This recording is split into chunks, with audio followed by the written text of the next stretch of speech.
The night sky above the mining colony was deep and silent, broken only by the low hum of generators. The settlement lay at the edge of a barren desert world, where the air was dry and the sand shimmered like metal under the moonlight. People here were used to hard work and quiet lives. No one expected trouble, especially not Rian. Rian was a cargo handler. He moved crates from the docking bays to the storage yards and earned enough to keep a small apartment above the machine shop.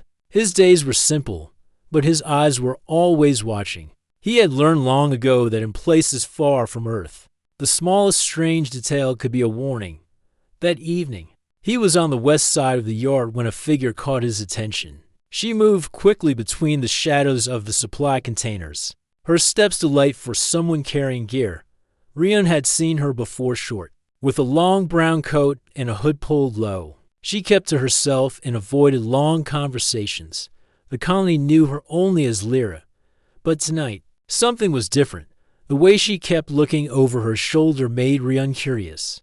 Her hands moved to her coat collar as if she were hiding something. Then it happened. A loud crash came from somewhere near the docking bay.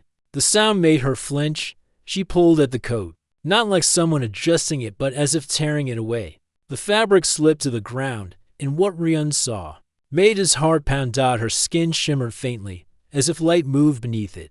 Patterns, almost like flowing water, ran across her arms. Her hair, no longer hidden, seemed to change color with every turn of her head, brown to silver, then silver to blue. Her eyes were not human. They glowed with a soft amber light, and, for a moment, they locked with Rian's. He froze.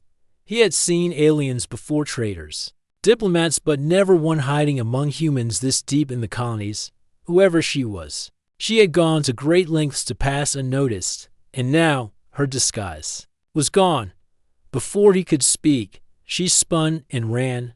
Her steps were fast, precise, as if she knew the maze of containers better than anyone. Rian reacted without thinking.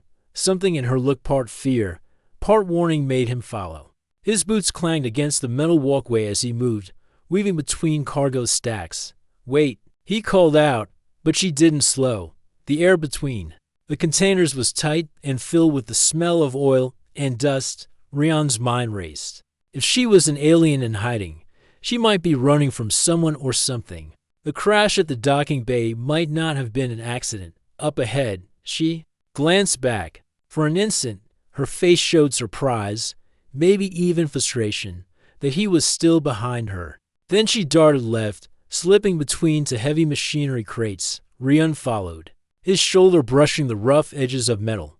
The sound of voices came from somewhere nearby, deep, rough voices, speaking fast in a language Rian didn't know.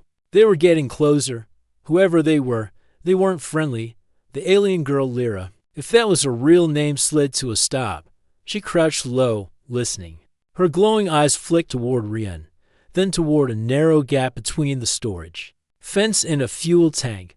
"Go back," she whispered, her voice low and urgent. "You don't want to be here." But Rian shook his head. "You're being hunted," he said. "Who's after you?" She gave no answer. Instead, she darted through the gap. Rian followed again. They emerged into an open service yard, where the moonlight painted everything in pale silver. A few broken cargo lifters stood abandoned, their frames casting long shadows. Lyra ran toward the far side, heading for a dark maintenance tunnel. Behind them, the voices grew louder. The hunters were close. Rian's mind worked quickly. If they reached the tunnel, they might escape, but if the hunters saw them first, there would be no chance. He sped up, closing the distance between himself and the alien girl. She was fast, but he had spent years hauling heavy loads across the colony. His legs were stronger than they looked. He was almost at her side when a sharp noise cracked the air. Weapon firing. The beam struck a lifter's frame, sending sparks into the night. Lyra spun, eyes wide, and ducked behind a crate. Rian dropped beside her.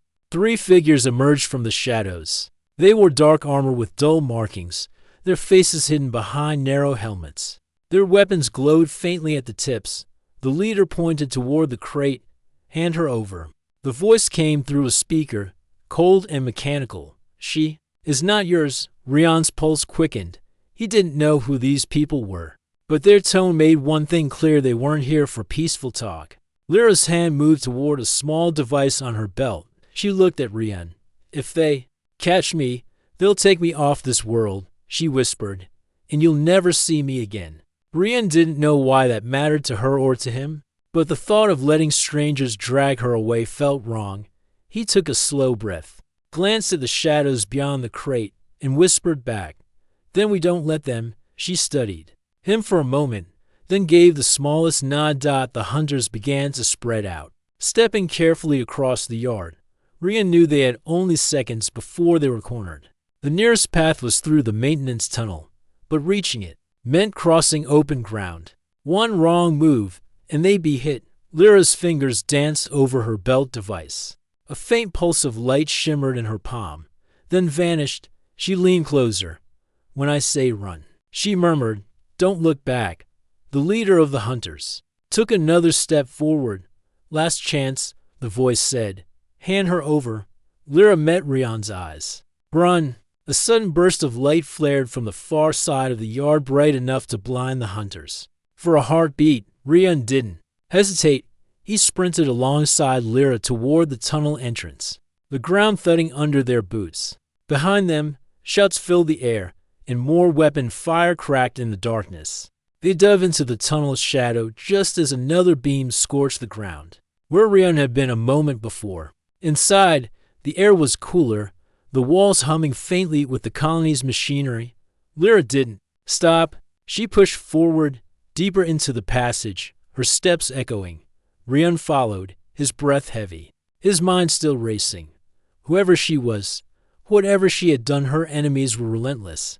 And now, by chasing her, he had made them his enemies. Too, somewhere in the dark, he heard her voice again. "You shouldn't have followed me." He almost smiled. Too late now. The tunnel stretched ahead like a long, metal throat, its walls lined with pipes that rattled faintly from the machinery deeper in the colony. Dim yellow lights ran along the ceiling, flickering in places, casting moving shadows on the floor. The sound of boots echoed behind them, faint at first but growing louder. Rion's breath came in short bursts. His legs ached from the sprint, but he didn't slow. The alien girl Lyra moved ahead with strange precision, her steps sure even on the uneven metal grating. She didn't look back, but she spoke over her shoulder. "They will not stop," she said. "If they lose me, they will search every street, every room, until they find me." Rion kept his eyes on the dark path ahead. "Then we stay ahead of them." Lyra glanced back at him, her amber eyes catching the dim light. "You don't even know why they want me." "Doesn't matter right now," Rion replied. "I just know they won't ask questions." Before pulling the trigger, she said nothing to that, but her pace quickened. The tunnel curved left, and the air grew cooler, somewhere far above. Heavy machinery hummed like a distant storm. Rion's mind worked as he ran. Whoever those armored strangers were, they had advanced weapons and knew exactly where to find Lyra. That meant someone had betrayed her location or she had been tracked. "Do you have somewhere safe to go?" Rion asked. "Not here," she said quietly. "This colony is no longer safe for me. I must reach the ridge." Rion frowned. "The ridge? That's almost 20 kilometers across the open flats." "I can make it," she said without hesitation. Rion knew the flats well, an endless expanse of hard, cracked ground with no cover. Crossing it would be dangerous, especially if the hunters had speeders or drones. But before he could argue, a sharp sound echoed behind them. The hunters had entered the tunnel. A burst of weapon fire lit the passage in white-blue flashes, striking the wall near Rion's shoulder. The heat of it stung his skin. Lyra grabbed his arm and pulled him forward. "This way," she said. They reached a side hatch marked Maintenance Access 17B. Lyra's fingers moved over the control panel in a blur, faster than any human could manage. The lock hissed open, and they slipped inside. She sealed it behind them just as another shot rang out. The space beyond was narrow, lined with thick cables and coolant pipes. Steam hissed from a cracked valve somewhere in the dark. Lyra crouched low, moving quietly, her glowing eyes scanning every corner. "They will split up," she whispered. "Some will stay in the main tunnel. Others will come through the service routes to cut us off. Then we have to get out before that happens, Ryun said. She nodded, leading the way. The maintenance path twisted and turned, forcing them to squeeze past machinery and crawl beneath low pipes. Ryun's arms scraped against rough metal, but he kept moving. Each turn felt like it took them deeper into the underbelly of the colony. At last, they reached a graded platform overlooking a huge chamber filled with humming generators. The sound was deafening. Below, thick coils of power lines ran like black rivers across the floor. "This is the Western Power Hub," Ryun shouted over the noise. "From here, we could reach the exterior service lifts." "That's where we go," Lyra said. They crossed the platform quickly, their footsteps drowned out by the roar of the machinery. But just as they reached the far side, a shadow moved in the corner of Ryun's eye. He turned in time to see one of the hunters emerge from a side corridor, weapon raised down. Ryun shouted. The beam sizzled past them, hitting the rail and sending a shower of sparks into the air. Lyra leapt over a coil of cables, landing in a crouch, and pulled a small cylindrical object from her belt. She pressed a switch, and a pulse of sharp white light burst out, blinding the hunter. Without waiting, she ran for the lift. Ryun followed, his boots pounding the metal floor. The lift was an open platform used by engineers to reach the surface. Lyra hit the controls, and the machinery groaned to life, slowly raising them upward. The air grew colder, and a faint smell of dust reached Ryun's nose. But below, more hunters had entered the power hub. Two of them aimed their weapons at the ascending lift. "Hold on," Ryun shouted. Lyra didn't ask why. She dropped flat against the lift's surface as Ryun grabbed a loose Tula-heavy spanner left by a worker. He swung it with all his strength at the control panel. Sparks flew, and the lift jerked violently before shooting upward at double speed. The hunters fired, but the sudden motion threw off their aim. The platform burst into the open night air. The moon hung low, casting silver light over the colony's rooftops. In the distance, the desert stretched to the horizon. Pale and endless, Lyra stood, scanning the view. "We head for the ridge," she said. "We must leave now." Ryun stepped off the lift, the cold night wind cutting through his shirt. "They'll have vehicles. They'll be faster than us. Not if we use the old drainage channels," Lyra said. "They run under the flats. Humans abandoned them decades ago. But I know the way." Ryun raised an eyebrow. "You've been here before." She hesitated. "Long ago." Before he could ask more, a distant hum reached their ears. Not the steady hum of the colony's machinery, but the rising whine of engines. Lyra's head turned sharply toward the sound. "They are bringing their flyers," she said. That decided it. They ran. The rooftops gave way to a rocky slope leading down to the edge of the flats. The ground was uneven, littered with jagged stones that caught at their boots. Behind them, faint lights flickered in the air searchlights from the approaching flyers. The desert night was colder than Ryun expected, the wind biting at his face. Lyra moved ahead with long, sure strides, her gaze fixed on a dark line in the ground far ahead. "That's the first drainage channel," she said. Ryun's lungs burned as they reached it. The channel was a wide crack in the earth, just deep enough to hide them from view. They slid down the slope into the darkness, their boots crunching against dry earth. For a few moments, the sound of the wind covered everything. Then the flyers passed overhead, their light sweeping across the flats. The hunters didn't see them. Lyra leaned against the wall of the channel, catching her breath. "We have a small lead," she said, "but they will not stop." Ryun looked down the length of the channel, which seemed to stretch endlessly into the desert. "Then we keep moving until they can't follow." Lyra's eyes met his in the moonlight. "You still do not know what you are risking." "Maybe not," Ryun said, "but I know enough to keep going." Far behind them, the hum of the flyers began to fade. The night ahead was still and silent, for now. They were safe, but the ridge was still a long way off. The desert stretched out before them like a frozen ocean, under the pale moon. The ground shimmered with a dull silver sheen. The drainage channel snaked its way forward, cutting a narrow path through the open flats. The air was dry, and each breath felt rough in Ryun's throat.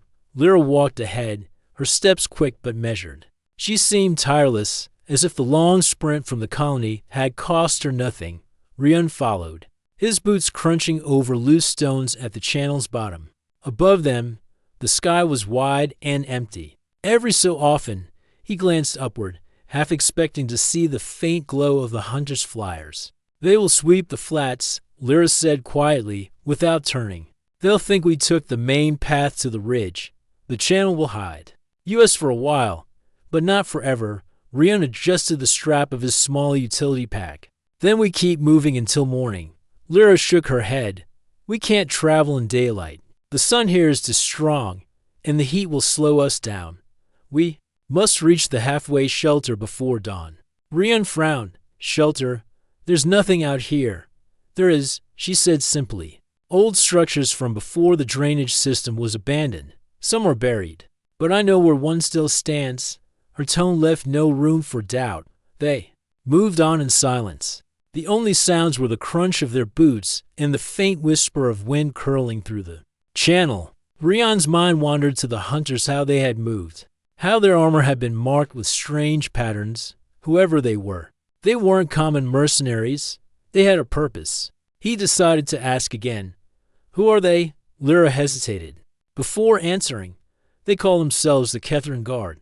They hunt those who break their laws." "And what law did you break?" Rian asked. She slowed slightly, her head tilting as if weighing the truth. "Existing," she said at last. Rian frowned. "That's not an answer. It's the only one I can give you for now." The channel narrowed ahead, forcing them to walk single file. The walls rose higher, blocking more of the sky. The air felt cooler here, and Rian noticed faint markings carved into the rock symbols. Half faded with age, he ran his fingers over one as he passed. "These were made before your colony came," Lyra said, noticing his interest. "This place was shaped by my people long before humans arrived." Rian stopped for a moment, looking at her back. "So you've been hiding among humans all this time?" Her voice was calm. "Hiding is survival." They pressed on. The moon began to sink, and the first faint light of dawn touched the horizon. The air cooled further, and a low wind began to stir the dust at their feet. Finally, Lyra slowed and pointed toward a jagged rise in the channel wall. "There," she said. Rian followed her up a steep slope, using his hands to grip the rough rock. At the top, he saw a half-buried structure built from pale metal. Its walls were dented, and its roof sagged in places, but it was still standing. "This was a pump station," Lyra explained. "Long ago, it kept the water channels flowing. Now it will keep us hidden." They slipped inside through a narrow gap in the wall. The interior was dusty and cold, with broken machinery scattered across the floor. Faded lights flickered weakly on the ceiling, drawing power from whatever was left of the old systems. Rian set his pack down and sat against the wall, letting out a long breath. "We made it, for now." Lyra moved to the far side of the room and checked the shadows, as if expecting someone to be hiding there. Only when she was certain they were alone did she settle onto the floor opposite him. For a moment, neither spoke. The stillness was strange after hours of running. Rian broke the silence. "You could leave me here. You don't need me slowing you down." Lyra's amber eyes fixed on him. "If I wanted to leave you, I would have done so back at the colony." He thought about that. "Then why didn't you?" Her answer was quiet. "Because you followed when no one else would." They rested for a while, the hum of ancient machinery the only sound. But Rian's mind wouldn't settle. He kept thinking about the Kethran Guard, about the way they had known exactly where to find Lyra. "They're tracking you," he said finally. "They'll find this place." "Yes," she admitted, "but not before nightfall. The guard will wait for the heat of day to force us into the open. That is when they strike." Rian leaned forward. "Then we move before sunset. Stay ahead of them." Lyra nodded slowly. "There's a second channel, deeper and harder to follow. It will take us closer to the ridge, but the path is dangerous." "What kind of dangerous?" Rian asked. Her gaze didn't waver. "Things live there that even the guard avoid." The words hung in the air. They slept in shifts, each keeping watch while the other rested. Outside, the desert grew bright under the rising sun. By midday, the heat was a heavy weight pressing against the walls. Rion could hear the distant hum of engines more than once, but they passed far overhead without stopping. When the sun began to sink, Lyra stood and tightened her coat. It's time. They left the shelter and climbed back into the drainage channel. The sky burned orange at the edges, and the first cool winds of evening brushed against their faces. Lyra led the way, moving faster than before. As darkness fell, the channel widened, opening onto a flat stretch where the ground was cracked into giant plates. The moonlight caught something moving between the cracks, a faint, silvery shimmer. Rion slowed. What is that? Lyra didn't look back. You'll see soon enough. Keep moving. The cracks grew deeper, and the shimmer became more visible, slender shapes gliding just beneath the surface, like fish under ice. Every so often, one would rise, its surface breaking into a ripple before sinking again. Rion kept close to Lyra, his instincts telling him not to stray too far from her. This is why the guard won't follow here, she said. The ground is alive. The wind picked up, carrying with it a low, almost musical sound from the cracks. Rion glanced down and caught sight of something pale, and I was looking back up at him. Before vanishing again, he tightened his grip on the strap of his pack. Let's keep moving. Ahead, the second channel came into view, a deep, jagged cut in the earth that seemed to descend forever. Lyra began to climb down without hesitation. Rion followed, the strange sounds of the living ground fading as they went deeper. The air here was cooler, but heavier somehow, filled with the scent of damp stone. At the bottom, the path curved into darkness. Lyra paused, looking back at him with a faint, unreadable expression. From here, she said, the real danger begins. The walls of the second channel rose high above them, shutting out much of the moonlight. The air was damp and carried a faint metallic taste. Rion's boots crunched over loose gravel, each step echoing off the stone. Behind him, the open flats were already fading from sight. Lyra moved ahead without slowing. Her glowing amber eyes pierced the gloom like twin lanterns. She didn't seem afraid of the dark. If anything, she seemed more comfortable here than she had in the open desert. This path will take us close to the ridge, she said, her voice low. But it will not be easy. The guard will not risk entering too far. But other things live here. Rion glanced at the jagged shadows along the walls. What kind of things? She didn't answer right away. Hundreds of a different sort, not from the stars, but from the ground itself. That was not reassuring. They continued forward, the channel bending and twisting like the path of a river long dried. Small trickles of water ran down from the walls, pooling in shallow depressions. The air grew cooler still, and the sounds of the desert above faded until the only noises were their footsteps and the distant drip of water. Then Rion heard something else, a faint scraping sound, like stone sliding against stone. He stopped and looked over his shoulder, but saw only darkness. You heard it too, Lyra said softly. Glancing back, yeah, Rion replied. Don't stop moving, she told him. They picked up the pace. The scraping sound followed, sometimes louder, sometimes fading, but never gone. Rion's hand itched to grab something to defend himself with, but all he carried was a small utility knife and the heavy spanner from the colony. After several minutes, the channel widened into a cavern-like space. Pale moss clung to the walls, glowing faintly, casting the chamber in a ghostly green light. Stalactites hung from above, and small streams ran across the uneven floor. This place feels wrong, Rion muttered. Lyra crouched, touching the moss with her fingertips. Old life, older than my people. It survives where nothing else does. A sudden splash made them both turn. From the far side of the cavern, a shape rose from one of the pools, tall, thin, and pale as bone. Its limbs were long and jointed strangely, and its head had no eyes, only a smooth surface. The creature tilted its head as if listening. Rion felt his muscles tense. Friend of yours? No, Lyra said simply. The creature stepped forward with slow, deliberate movements. Each step made a faint clicking sound, like claws tapping stone. They hear vibrations, Lyra whispered. If we move slowly, it may ignore us. That was easier said than done. The thing stopped, head tilting again, before letting out a low, rattling sound. Then it moved faster, crossing the space in long strides. Guess it's not ignoring us, Rian muttered. Lyra pulled a small disc-shaped device from her belt and flung it toward the creature. It landed on the ground between them, emitting a sharp burst of sound. The creature recoiled, stumbling backward, its head jerking in confusion. "Run," Lyra said. They sprinted across the cavern, splashing through shallow water and ducking beneath low rock formations. The sound of the creature's claws scraped against the floor behind them, faster now, echoing through the channel. The passage ahead narrowed, forcing them to squeeze through a gap in the rock. Rian shoved his pack through first, then slid after it, scraping his shoulders against the rough stone. Lyra followed, her coat catching for a moment before she pulled free. The creature slammed into the narrow opening behind them, claws reaching.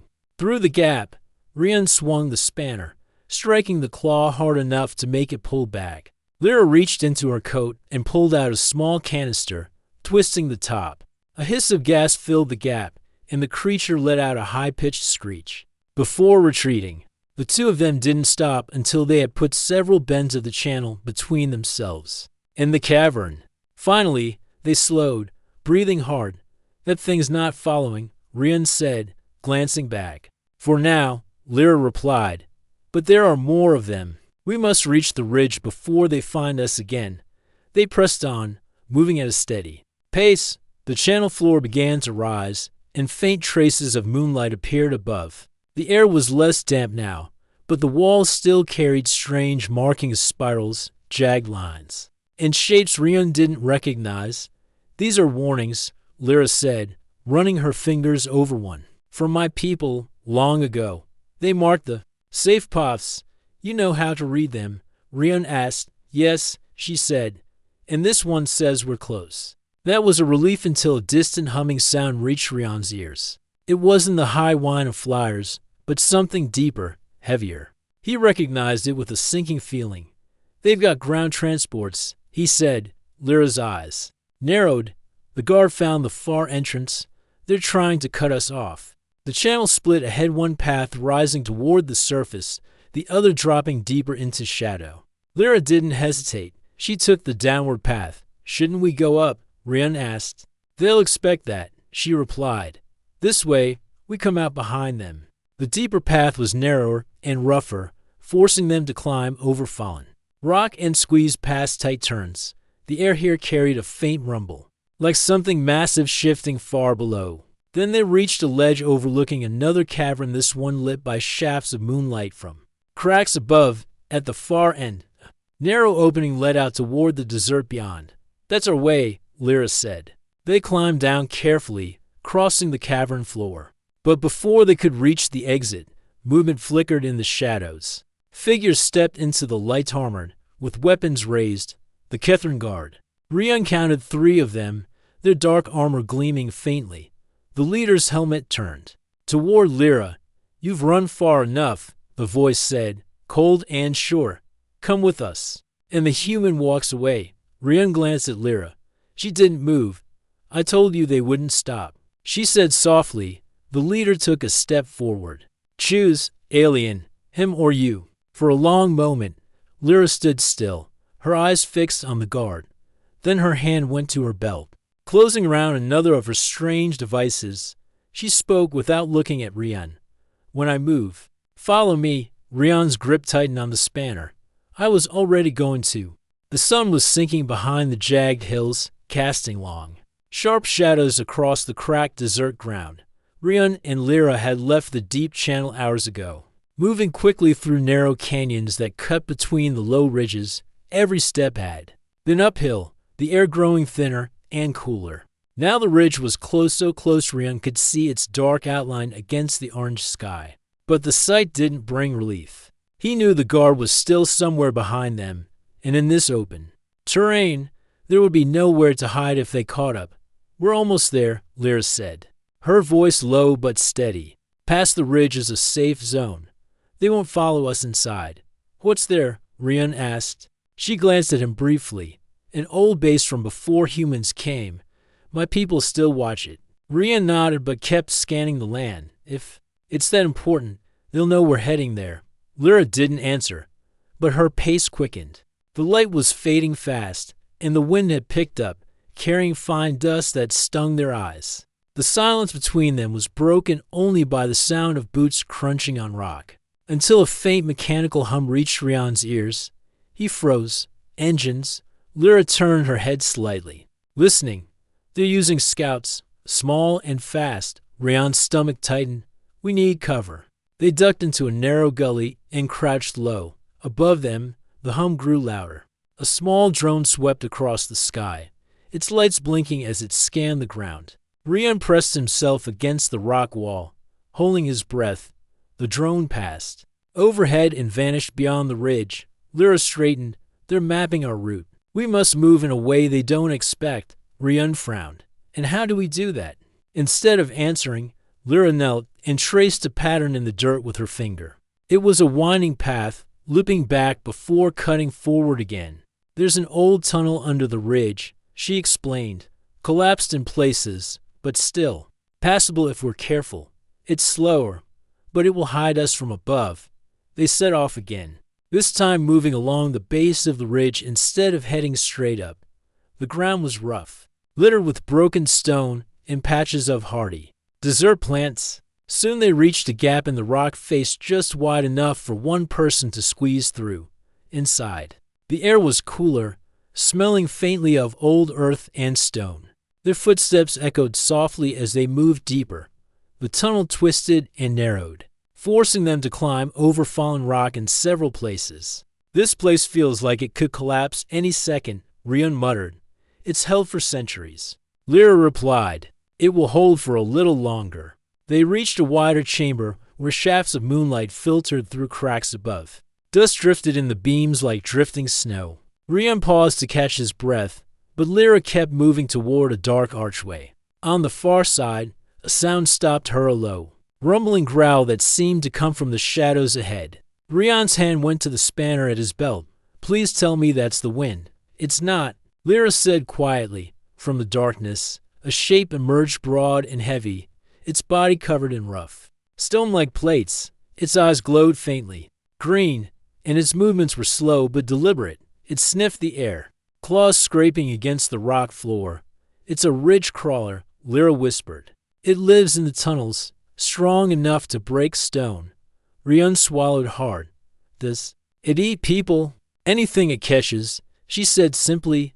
The crawler moved closer, its massive head swinging from side to side. Lyra slowly reached into her coat and pulled out a small metallic sphere. She pressed something on its surface, and it began to hum softly. When I throw this, run, she said. She tossed the sphere to the far side of the chamber. It struck the wall and released a burst of light and sound. The crawler roared, swinging its head toward the noise. Lyra grabbed Rion's arm, and they sprinted through the archway. The tunnel beyond was narrow, forcing them to run single file. Behind them, the crawler's roar echoed, followed by the sound of stone breaking as it forced its way through the chamber. It's following us, Rion shouted. Faster, Lyra called back. The tunnel sloped upward now, the air growing fresher. Ahead, Rion saw a faint glow moonlight spilling through an opening. They pushed harder, boots pounding against the uneven floor just as they reached the opening. The crawler's claws scraped against the rock behind them. Rion dove through first, landing hard on the gravel outside. Lyra followed a heartbeat later. Rolling to her feet, the crawler's head pushed through the gap, but it stopped there, its heavy body too large to fit. It let out one final roar before retreating into the darkness. Rion stood, brushing dust from his clothes. Remind me never to take a shortcut through one of your tunnels again. Lyra managed a faint smile. You made it through. That's what matters. They were on the far side of the ridge now. The land beyond was different, darker, with tall stone spires rising from the ground like silent sentinels. The wind was colder here, carrying a distant hum that didn't sound like machines. We're close, Lyra said. The safe zone is ahead, but before they could move, lights flared in the distance, three bright beams cutting through the dark. The guard had found another way around. They're not giving up, Rion said. No, Lyra replied. And now we must reach the gate before they do. They began to run again, weaving between the tall stone spires. The ground here was uneven, with sudden drops and narrow ridges. The lights behind them grew brighter, the sound of engines echoing. Off the rocks, Rion's legs ached, but he pushed on, the spires flashing past in the moonlight. Lyra stayed just ahead, her movements short and precise. Then, ahead, a faint shape appeared in the dark, a tall archway carved into the side of a cliff, glowing faintly with blue light. "That's it," Lyra called. The guard was closing fast. Rion could hear the low growl of their engines and the thud of boots on stone. The archway seemed impossibly far, but he didn't slow down as they neared the gate. A shimmering field came into view, a faint wall of light stretching across the arch. Lyra ran straight toward it, motioning for Rion to follow. The guard shouted something behind them, but the words were lost in the wind. Lyra reached the field first and stepped through. Rion followed without thinking. There was a sudden flash, and the world on the other side was different. The air was warmer, the ground smoother, and a strange silence hung in the space. Behind them, the guard stopped at the edge of the field. Weapons raised, but they did not cross. "They can't." "Follow here," Lyra said, breathing hard. Rion looked at her. "Then where exactly is here?" The air was sharp and cold as Rion stood on the last stretch of the alien bridge. Below, the chasm roared with rushing water that glowed faint blue under the strange sky. Lyra stood at the other end, her silver eyes watching him. She looked tired, but her stance was strong. The long chase, the escapes, and the battles had brought them both here. Behind Rion, the human ship hovered near the cliff, engines ready to leave. Behind Lyra, the alien craft waited with its curved hull and shimmering panels. Both worlds stood at the edge of decision. The treaty they carried was in Rion's bag, a small metal case that weighed more than any stone. It held the map to the energy core, the one thing that could stop the storms tearing apart the planet. "You have come far," Lyra said, her voice steady. "But the last step is not yours alone." Rion's boots scraped against the stone as he moved forward. "We have one chance. If we fail now, your people and mine will both be lost." The wind carried the sound of the rushing water below, and a faint hum came from the alien bridge. It was not just a path, it was a living machine, pulsing with quiet power. Rion felt it through his boots, like the heartbeat of the planet itself. Lyra walked closer, stopping halfway. "When I first saw you, I thought you were only chasing me for your own cause," she said. "Now I see you run for both worlds." He gave a faint smile. "And you run for more than your own survival." They stood in silence for a moment, and then the hum of the bridge grew louder. The structure responded to their presence, small lines of light racing along its surface. It seemed to ask for an answer, a choice. Rion opened the metal case and took out the crystal key. It was warm in his hand, and tiny sparks moved inside it, like lightning trapped in glass. This was the device that would unlock the energy core and bring stability to the planet's storms. But it needed two beings, one from each world. To activate it, he stepped forward and held it out. "Together," he said. Lyra reached out, her hand steady. When their hands touched the crystal at the same time, a rush of light burst from it. The bridge lit up fully, and a deep sound echoed through the chasm far above. The storm clouds began to move apart, showing the first clear patch of sky in weeks. But the peace was not yet won. From the far cliff, a group of shadowed figures emerged, alien rebels who had opposed Lyra's choice to help humans. At the same time, a squad from Rion's ship appeared, weapons raised, suspicious of the alien side. The fragile moment hung in the air. Any wrong move would bring the fight back. Rion looked at Lyra and then at the soldiers. "If you want a war, you can have it," he said loudly, "but if you want to live to see tomorrow, put your weapons down." Lyra stepped forward, her voice clear. "This planet can hold us both, but only if we choose it." There was hesitation. Then one of the rebels lowered his weapon. On the human side, an officer signaled for his men to stand down. Slowly, the tension broke. The bridge's hum softened, and the light faded to a calm glow. The crystal key in their hands turned cold. "It's work done." Rion let out a slow breath. "It's over." Lyra gave a small nod. "It's just beginning." They walked together, across the bridge, not as pursuer and pursued, but as two who had carried the weight of two worlds and found a way forward. As they stepped onto solid ground, the clear patch in the sky widened, and sunlight touched the alien hills for the first time in many seasons. The air smelled fresh, and the sound of the chasm below was no longer a threat, but a song of life returning. The human ship and the alien craft both powered down, no longer in a stance for battle. Crews from each side began speaking to each other, hesitant but willing. Rian looked at Lyra. "We started this by running. Now maybe we can walk." She smiled faintly. "Yes, and maybe one day we will stand still."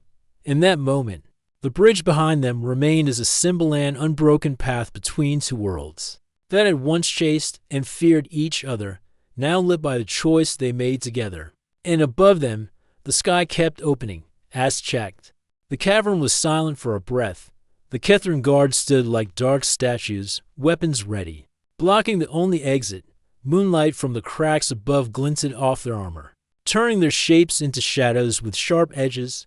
Lyra's eyes did not leave the leader's helmet. Her hand stayed on the device at her belt, fingers curled tightly around it. Rian stood just behind her, the spanner heavy in his grip, his heartbeat thudding in his ears. The leader's voice came again, calm but sharp. "You have no path left. The ridge is sealed. Your choices are few." Rian's instincts told him the guard was lying. People like this always lied when they thought they had the advantage. He glanced sideways at Lyra, wondering if she saw through it too. "I have more than one path," she said quietly. Her thumb pressed the device. It emitted a high-pitched pulse, so sharp it seemed to stab the air. The sound echoed through the cavern, bouncing off the stone. The guard flinched not much, but enough dot, and then the ground itself began to move. From the shadows at the far side, the stone split with a low, grinding crack. The pale, eyeless creatures they had seen earlier slithered out, their long limbs bending at strange angles. 3 of them, each taller than a human, their heads tilting toward the source of the sound. The guard turned their weapons, caught between Lyra and the approaching shapes. The leader barked an order in a language Rian didn't know, and bright beams of energy cut through the dark. One struck a creature in the chest, making it screech and reel back, but the others kept coming. "Now," Lyra said. She sprinted toward the narrow exit, and Rian followed, ducking low as a beam scorched the air above him. The guard fired again, but their shots were wild, forced off target by the sudden attack from the creatures. One of the pale hunters lunged at the guard, its long claws raking against armor. Sparks flew, and the guard staggered. Rian didn't look back again. He could hear the chaos without seeing it. The tunnel beyond the exit was tight, forcing them to move single file. Lyra led, her movement swift and certain. The sound of battle faded behind them, replaced by the steady thump of their boots and the faint hiss of wind ahead. They emerged onto a narrow ledge halfway up the side of a rocky slope. Below lay the open flats, silver in the moonlight in the far distance. Dark shapes rose the start of the ridge. Rian stepped to the edge, catching his breath. "We're close." Lyra scanned the horizon. "Close, yes. Safe, no." From behind them, distant shouts echoed through the tunnel. The guard had survived the creatures, or at least some of them had. "We need to move fast," Rian said. They began descending the slope, loose stones sliding under their boots. Rian's legs burned, but he forced himself to keep pace. Lyra never slowed, her gaze fixed on the ridge. Halfway down, Rian spotted movement above a faint shape against the stars. At first he thought it was a flyer, but the outline was wrong. It was smaller, sleeker, gliding silently through the night. "Lyra," he called softly. "We've got company." She glanced up and her expression tightened. "A scout drone. If it sees us, the guard will know exactly where to intercept, any way to hide." Rian asked. "Not here," she said. "We run." The moment they hit the flat ground, they broke into a sprint. The drone shifted, following their movement. A small red light began to blink under its nose, recording, tracking. Rian pulled the spanner from his belt, but throwing it would be useless at this range. Lyra reached into her coat and pulled out a flat metal shard. As she ran, She flicked her wrist, sending it spinning into the air. The shard whistled, caught the moonlight, and struck the drone. Sparks burst from its frame, and it veered wildly, before crashing into the ground. "That won't stop them from sending another," she said. Without breaking stride, they ran for what felt like an hour, the ridge slowly growing taller in their view. At last, Lyra slowed, leading Rion toward a cluster of jagged rocks. She knelt beside one, brushing away the sand to reveal a narrow metal hatch. "This is how we go inside the ridge," she said. "Inside?" Rion asked, surprised. "I thought we were going over." "There's more under the ridge than above it," she replied. She pressed her palm against the hatch. The metal shimmered faintly before unlocking with a dull click. A rush of cold air spilled out. "After you," she said. They descended a narrow ladder into darkness. The walls here were smooth, not natural stone, but crafted metal, old and worn, yet still solid. Dim blue lights flickered along the corridor below. "What is this place?" Rion asked. Lyra's voice was quiet. "One of the last shelters of my people, if it still stands. We may find safety here." Her words carried a note of doubt, as if she wasn't sure safety was possible anymore. They followed the corridor until it opened into a wide chamber. Strange machines lined the walls, their shapes unfamiliar to Rion. At the center stood a tall pillar covered in faintly glowing symbols. Lyra stepped toward it, her fingers brushing the markings. "It still works," she murmured before Rion could ask what it was. A low rumble shook the floor. Dust drifted down from the ceiling. "That's not the guard," he said. "No," Lyra replied, her voice tense. Something else woke. When I opened the hatch, from the far end of the chamber, a deep metallic thud echoed, slow at first, then faster, as if something large was moving toward them. Rion gripped his spanner tighter. "Friend of yours?" Lyra's eyes stayed on the dark passage ahead. "Not this time."